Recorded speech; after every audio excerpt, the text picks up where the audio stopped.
اعوذ باللہ من الشیطان الرجیم بسم اللہ الرحمن الرحیم معزز ناظرین سامعین السلام علیکم۔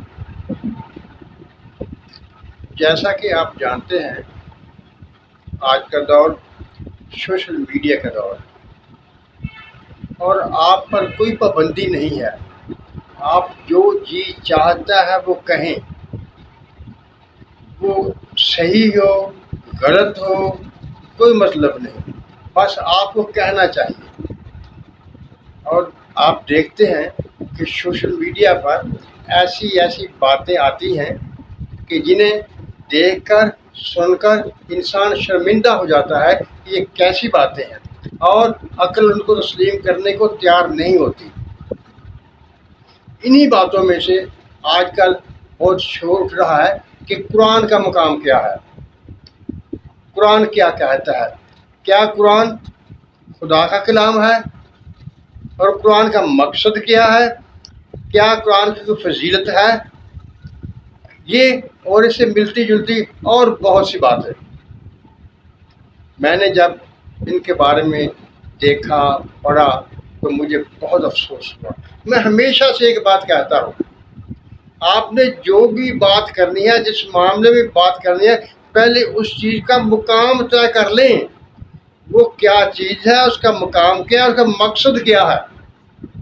اسی چیز کو سامنے رکھتے ہوئے آج میں آپ کے سامنے اپنی فہم کے مطابق قرآن کا مقام اور ہدایت یا قرآن کا مقصد کیا ہے یہ آپ کے سامنے رکھوں۔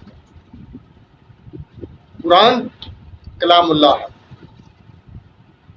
اس میں کوئی شک نہیں۔ قرآن کی فصاحت و بلاغت لاجواب ہے، اس کا کوئی جواب نہیں۔ اسی لیے قرآن نے دعویٰ کیا ہے، آپ جن و بشر مل جائیں، کوشش کریں اور اس جیسی ایک آیت بھی بنا کر لے آئیں کہ قرآن کا دعویٰ ہے کہ آپ ایسا نہیں کر سکیں گے، تا قیامت تک کے لیے دعویٰ ہے۔ جیسے آج کل عام ویڈیو میں کہا ہوتا ہے کہ آپ کے لیے قیامت تک کا ٹائم ہے، یہی بات قیامت تک کا ٹائم ان لوگوں کے لیے جو قرآن کو کلام الہی تسلیم نہیں کرتے کہ وہ ایک آیت ہی جیسی بنا کے لے آئیں، نہیں لا سکیں گے۔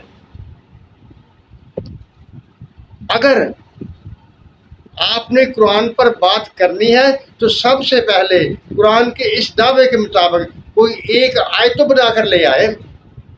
یہ کہنا یہ باتیں قرآن میں ایسی کی ہوئی ہیں، ہر لوگ ایسے کرتے ہیں، آپس کی باتیں ہیں، کہیں خدا تعالیٰ حضرت ابراہیم کا واقعہ بیان کر رہا ہے، کہیں خدا تعالیٰ حضرت عیسیٰ کا واقعہ بیان کر رہا ہے، یہ تو ہر کوئی کر سکتا ہے۔ یہ سب کہنے کی باتیں ہیں۔ اگر آپ میں ہمت ہے تو آپ ایک آیت کسی بھی معاملے کے بارے میں بنا کر لیں، آپ نہیں لا سکیں گے۔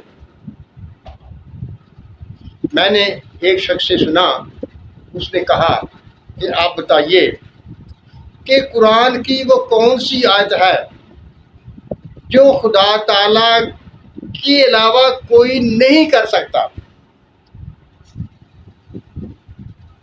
یہ اس شخص نے اپنی طرف سے بہت بڑی بات کی تھی۔ اسی لیے میں کہتا ہوں کہ ایک چیز کو دیکھیں اس کا مقام کیا۔ قرآن مجید کیا اللہ تعالیٰ نے قرآن مجید کو اپنی ذات کے لیے بنایا ہے، اپنے علم کے ظاہر کرنے کے لیے بنایا ہے؟ قرآن شریف کی پہلی آیت ذالک الکتاب لا ریب فیہ، یہ وہ کتاب ہے جس میں کوئی شک نہیں، اور مقصد کیا بتایا؟ ھدی للمتقین، متقین کی ہدایت کے لیے۔ یہ قرآن ہمارے لیے ہے، ہماری ہدایت کے لیے ہے۔ جب یہ قرآن ہمارے لیے ہے، ہماری ہدایت کے لیے ہے، تو اس میں ہمارے واقعات نہیں ہوں گے، ہمارے سمجھانے کی باتیں نہیں ہوں گی، تو اور کس کی باتیں ہوں گی؟ اللہ ہر شخص پر کرم کرے، اسے ہدایت نصیب فرمائے، لیکن ایسی باتیں جب تک آپ کسی چیز کا مقام پہلے طے نہیں کریں گے تو آپ صحیح صورتحال پر نہیں پہنچ سکتے۔ قرآن ہمارے لیے ہے، انسانوں کے لیے ہے، قیامت تک ہے، اور یہ ہماری رہنمائی کے لیے ہے، رہنمائی صحیح راستے کی۔ اب ایک آگے اور بات آ گئی، ہدایت کیا ہے، ہدایت کیا ہوگی؟ اگر ہم اپنے اپنے علاقے کو دیکھیں گے تو کچھ باتیں ہمارے لیے ہدایت ہوں گی اور کچھ باتیں اس کے خلاف ہوں گی جو دوسروں کے لیے ہدایت ہوں گی. پوری دنیا پر نظر جمائیے آپ کو یہی ملے گا. لیکن اس کے ساتھ ساتھ کچھ چیزیں ایسی ہوں گی جو ہر جگہ تسلیم کی جاتی ہوں گی، وہ بین الاقوامی ہوں گی، یعنی ہر قوم ان کو اچھا سمجھتی ہوگی یا ان کو برا سمجھتی ہوگی. وہی ہدایت ہے. کیونکہ انسان ہمیشہ اچھی باتوں پر مجتمع ہوتے ہیں، اکٹھے ہوتے ہیں. غلط باتوں پر کبھی بھی لوگ ساری دنیا اکٹھی نہیں ہوتی. یہ بات تو واضح ہو گئی، قرآن ہمارے لیے ہے. خدا ہم سے مخاطب ہے. اگر خدا ہم سے مخاطب ہے تو ہمارے احوال کی باتیں کرے گا، ہمارے مطلب کی باتیں کرے گا، ہمیں سمجھانے کی باتیں کرے گا جو ہماری ذہن اور عقل کے مطابق ہوگی. کبھی بھی مخلوق یا انسان اپنے پیدا کرنے والے کی عقل کے مطابق نہیں ہو سکتا. اس کی شان الگ اعلیٰ برتر ہے. انسان اس کی ایک مخلوق ہے، وہ اپنے خالق کو نہیں سمجھ سکتا. لیکن جس قدر ہمیں ضرورت تھی، جس وقت خدا چاہتا تھا، وہ سب باتیں اس نے ہمارے لیے قرآن میں بیان کر دیں، بتا دیا. اور اس کے ساتھ ساتھ جن احوال کو خدا بیان کرنا چاہتا تھا وہ اس نے بیان کر دیے. وہ سب احوال ہمارے لیے. کائنات اس نے کس طرح بنائی، انسان کو کس طرح تخلیق کیا، یہ سب باتیں تو ہماری ہیں. اور اگر ہماری باتیں قرآن میں نہیں ہوگی تو اور کیا ہوگا؟ قرآن جو اللہ تعالیٰ نے ہمارے لیے نازل فرمایا ہے نا، ہمارے لیے بھیجا ہے نا، ہمارے لیے ہدایت بنایا نا. ہدایت بھی ہمیں اسی سے ملے گی، اور وہی چیز ہدایت ہوگی جو خدا کہے گا. اور خدا ہی سب سے بہتر جانتا ہے. یعنی میں نے اس ویڈیو کے تھمبنیل میں جو لکھا، قرآن، مقام اور ہدایت.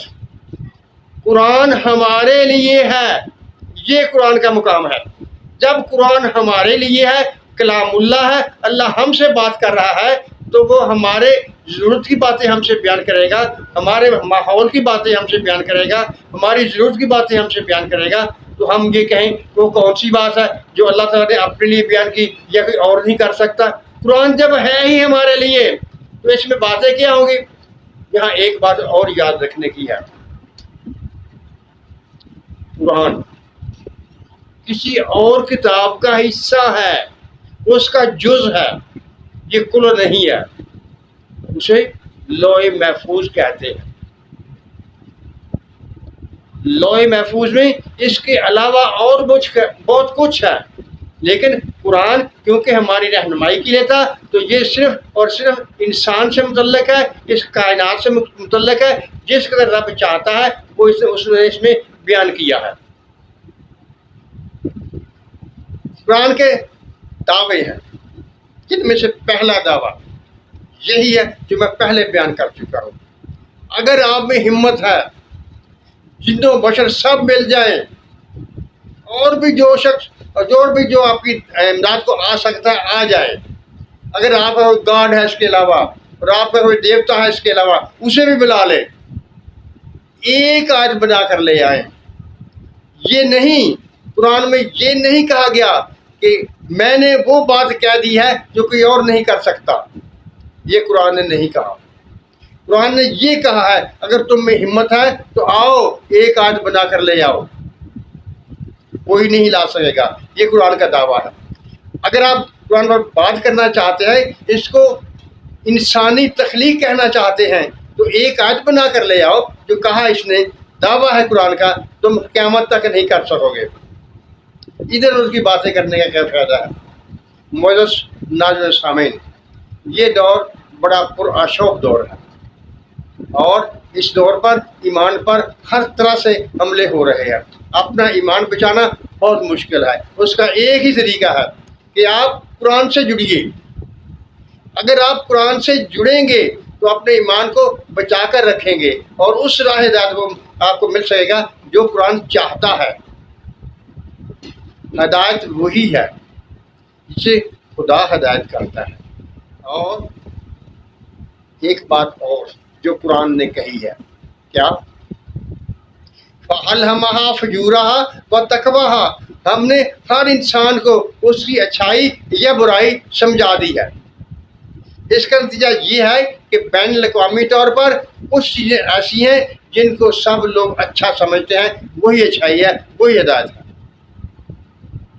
اس کے علاوہ اپنے علاقے کے طور پر کچھ چیزیں ہوتی ہیں لیکن وہ اجتماعی نہیں، وہ اپنے علاقوں کے لیے ہوتی ہیں، اور اس کے علاقے کے لوگ اس وقت جمع ہوتے ہیں۔ تنہائی میں کوئی ہدایت نہیں ہوتی، یعنی ایک شخص جو بات کرے اور کہے یہی ہدایت ہے، وہ ہدایت نہیں ہوتی۔ ہدایت وہی ہے جس پر اکثریت آپ کی عمل ہوگی، اس کو جانتی ہوگی۔ معزز ناظرین سامعین، افسوس تو بہت ہوتا ہے، دکھ تو بہت ہوتا ہے جب لوگ ایسی باتیں کرتے ہیں، لیکن یہ خدا کی بنائی ہوئی کائنات ہے، اس میں ہر طرح کے انسان موجود ہے۔ لیکن آج کل کے دور میں کسی طرح کوئی پابندی نہیں، ایک سوشل میڈیا کا ذریعہ سب کے ہاتھ میں ہے، سب کی پہنچ میں، جو کسی کا جی چاہتا ہے وہ بولتا رہتا ہے۔ لیکن میری آپ سے التماس ہے کہ آپ قرآن سے جڑیے، قرآن سے سمجھیے، ہر چیز کی اچھائی یا برائی کو قرآن سے پرکھتے رہیے، تو انشاءاللہ تعالیٰ آپ بچے رہیں گے اور اس حملوں سے بچ سکیں گے۔ انشاءاللہ تعالیٰ ایسے لوگ ہم میں پیدا ہوں گے جو ان کا دفاع کریں گے اور ان کو منہ توڑ جواب دیں گے۔ میری امید یہی ہے، اللہ کرم کرے گا۔ معزز ناظرین سامعین، اللہ تعالیٰ ہم سب کو سچ بولنے، سچ سننے اور سچ پر قائم رہنے کی توفیق عطا فرماوے۔ آمین۔ اللہ حافظ۔